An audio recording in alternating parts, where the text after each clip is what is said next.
Now I think I'm all done. I visually inspected all. Part of my inspection is by flexing this. The PVC flexes a little bit, but I'm specifically inspecting the seams of the welds for any movement. This one's intact. Yep. See, and so right here, along here, you can see this is one of my older ones, and it broke loose. So I need to go back and hit that still one more time. And then when I have that, I use a Sharpie as my nomenclature. I put a little squiggly next to it just to help me quickly visually get back to that.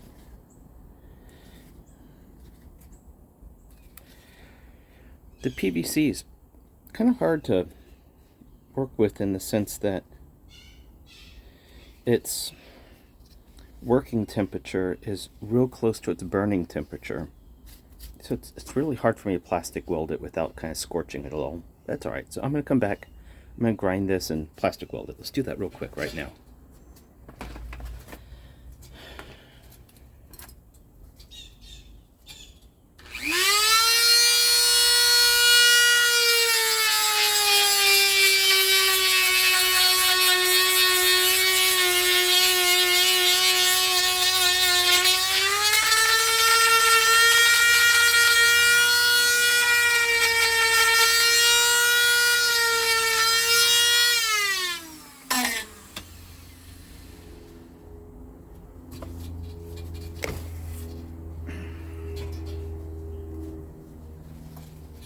It's good for me to remind myself that while I need it to be strong, this is not a showpiece. It's something that sits on a 80-pound electric unicycle that I crash hard all the time, and so it's gonna break sometimes. That's why I'm using this material.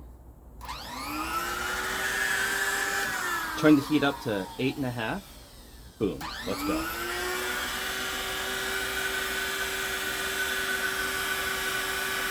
That should be perfect. Put a little weight here to hold it in place.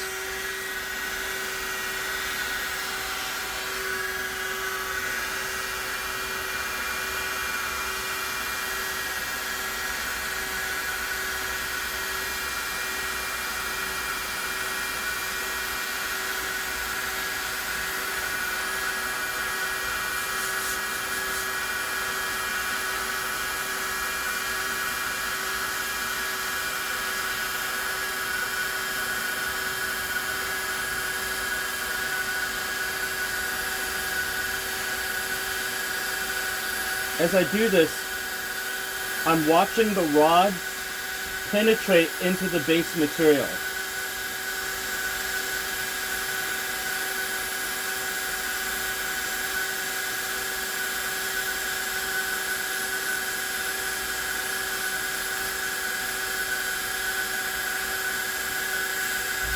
There's a little bead at the leading edge of the rod as everything melts together underneath it.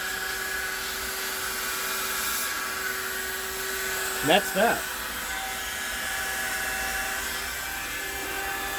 It's good to turn the heat gun's temperature all the way down and let blow cool, cold air through it so it doesn't burn out the heating element prematurely.